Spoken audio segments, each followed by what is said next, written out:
So you're playing Black Ops 4 and you're having a bad day, you're dying all the time, enemies just seem to be killing you, you think you're playing everything right, you're shooting them as fast as you can, but somehow you just lose every single gunfight. Don't worry guys, in this video I'm going to be teaching you how to never die again in Black Ops 4.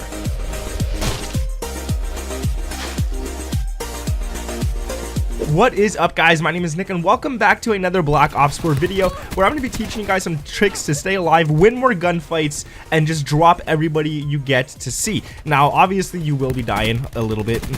I had to put that as the title. I've been doing this for like a year now, and every time I upload a video like this, that's the title. But I'm actually going to be teaching you guys some great tricks in order to play better and get that KD up, so don't worry about it guys. Now if you guys could do me a huge favor and drop a like on this video, do it now before like a bunch of spiders crawl in your bed and stuff. You don't want that, so you make sure to like the video so that doesn't happen guys. Now guys, before we get into the video, if you guys could leave a comment down below letting me know your KD and favorite weapon in the game. Mine is kind of the Peacekeeper, I'm not gonna lie. I like the Maddox, I like the SOG, but I'm really enjoying the Peacekeeper. It's not overpowered, but it's fun to use, I can't deny it. And my KD, well, we got to get it up there, man. We got to get it to a 2.50. So let me know yours down in the comments and let's get straight into it. So the first thing I want to talk about is using your teammates as bait. Now this might sound really mean, it is actually really mean, let's be honest, but what you want to do is actually use your teammates as bait. If you're running in a certain area of the map and you see there's a teammate behind you, make sure you're not in the front of that guy. Make sure he goes in front of you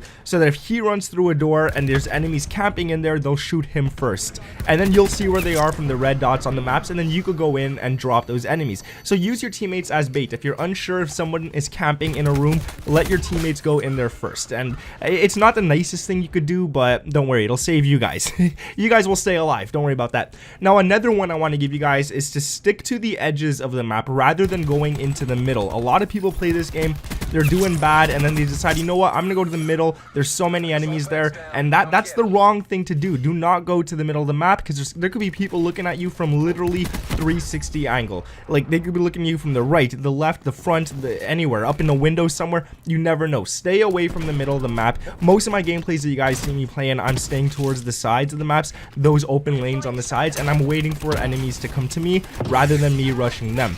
Now this is another important tip I could give you guys right here, and that is to set your controls to flipped and stick and move. Now the reason for stick and move is so it doesn't change any of your controls whatsoever besides the X button, and I believe it's A on Xbox, and the actual right joystick.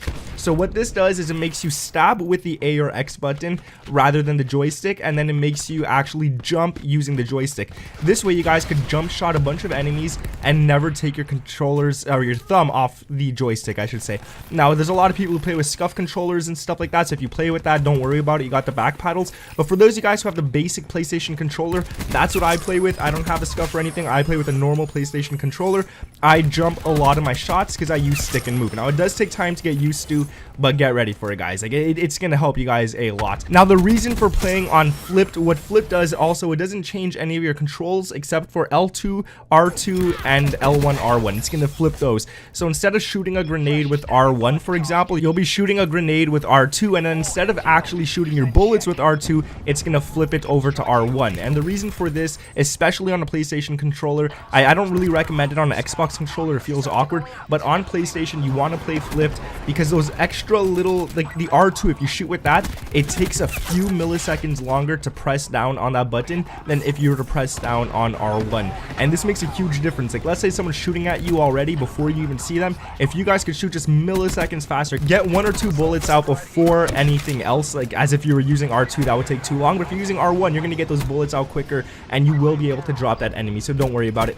Now this is another important one a lot of people don't seem to be doing, and every time I get into a game I see people using the wrong gun on a certain map. So I'm gonna give you guys a quick example. Let's say you're playing Nuketown. Actually that's a horrible example. That map is, you can use whatever the heck you want on that map. Now let's say you're playing on the map Firing Range for example. Okay, this map is really good for either SMGs or assault rifles. You can even use shotguns and stuff. But now let's say you go onto a bigger map, you go onto a map that's just gigantic, like Madagascar for example. That map is just huge. You don't want to be running around with an SMG when you get people in such long lines of sight, they're just gonna drop you if they're using an LMG or an assault rifle. So it's just not worth it. You gotta use the right map, the right gun on the right map, I should say. Wow, I'm messing up my words like crazy here. Now, I also want to say, when you're on a map, make sure to hold down a certain area and do not push. Don't push, guys. Trust me. If you push and then all the enemies seem to spawn at the same time, they're gonna drop you. If it's you versus 6 people, you're getting dropped.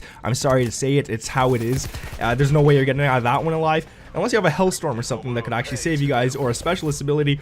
But other than that, you guys are going to get dropped. And what I mean by don't push the center of the map, I'm going to give you guys an example here. Look at this map right here. Imagine an imaginary line going through right there. Your spawn is all the way on the bottom, and you're going up against the enemies all the way at the top there. Make sure not to go past this line right here, because then you're going to screw up the spawns. They're going to be spawning everywhere. There's going to be enemies coming behind you, in front of you, beside you, literally everywhere. And there's nothing you could do in a situation like that. So make sure that you guys don't push this imaginary line, no matter what map it is on. Always stay behind it, because that's the last thing you want to do.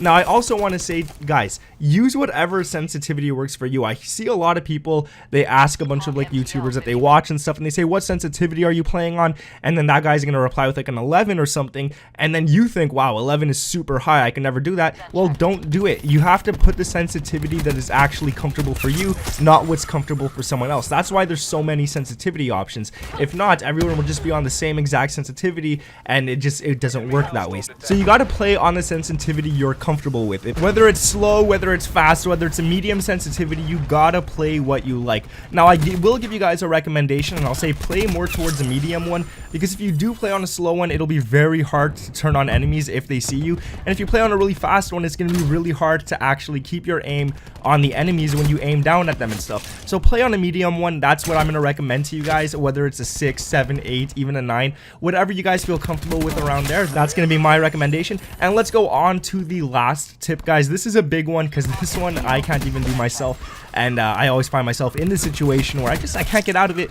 But if you see an enemy that is outgunning you at long range, you can't seem to hit your shots, but he's hitting his shots, get the heck out of there, because you're 1 or 2 shots away from dying, and it's just not worth it at the end. At least this way, if you guys get out, you can make it around the map, and he's probably still going to be waiting for you and stuff, so you guys can get him from the back, and don't worry about that. So that's going to be it for the tips, guys. If you did enjoy this video, make sure to drop a like, subscribe to the channel if you guys are new around here, with those notifications turned on, and let me know down in the comments below what your KD is in Black Ops 4 and your favorite weapon in the game. Thank you guys for watching. My name is Nick, and I'll catch you in the next one. Peace.